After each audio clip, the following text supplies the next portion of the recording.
నేను వాళ్ళ గురించి మాట్లాడక్కర్లొద్దు, వాళ్ళ స్థాయి కాదు అంటూనే మా స్థాయిని కాదంటూనే మాకు సమాధానం చెప్తున్నాడు. అక్కడ అర్థమైంది మా స్థాయి ఏంటో. వాళ్ళు ఎక్కడెక్కడ ఉంటారు, బయట ఏదో 420 సన్నాసులు అన్నాడు.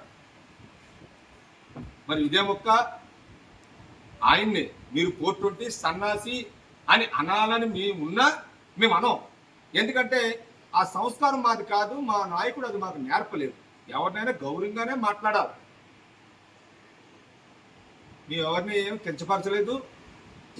మీరు తప్పు చేస్తారు, ఇది తప్పు కాదు, మీరు ఇంకా రాజకీయంగా పరిణితి చెందాలంటే పెద్దలను గౌరవించాలన్నాం. ఓకే, ఆయన నిన్న మాట్లాడిన మాట సంతోషాన్ని ఇచ్చింది.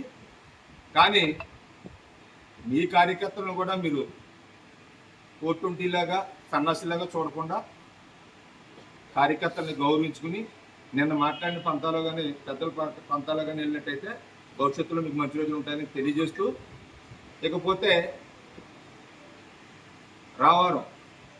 రావుల రాజా ఈయన స్థాయి గురించి మాట్లాడుతున్నాడు. మనం చెప్పిన స్థాయి గురించి మళ్ళీ స్థాయి గురించి మాట్లాడాడు కాబట్టి నేను చెప్తున్నాను. అయ్యా రాజా గారు, మీ స్థాయి ఏంటో అన్నది మీరు తెలుసుకున్నారో లేదో తెలియదు, కానీ మా స్థాయి ఏంటో మాకు తెలుసు. ఎందుకంటే మేము ఏ కార్యక్రమం చేసినా మేము ఎవరి వెంట ఉన్నా జ్యోతుల్ నెహ్రూ గారు, జ్యోతుల్ నవీన్ కుమార్ గారు కూడానే ఉన్నాం. మేము వీళ్ళు కూడా ఉంటా.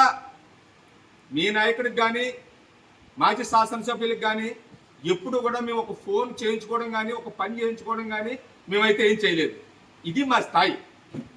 లేకపోతే మీరు ఒక పార్టీలో పనిచేస్తూ మా నాయకుడికి ఫోన్ చేసి మీరేం పని చేయించుకున్నారో అది మీకు తెలుసు, మాకు తెలుసు, మా నాయకుడు జ్యోతుల్ నెహ్రూ గారికి తెలుసు. ఇక్కడ స్థాయి ఏంటో అన్నది మీరు ఒక్కసారి వెనక్కి వెళ్ళి ఆలోచన చేసుకోమని ఈ సందర్భంగా తెలియజేస్తారు.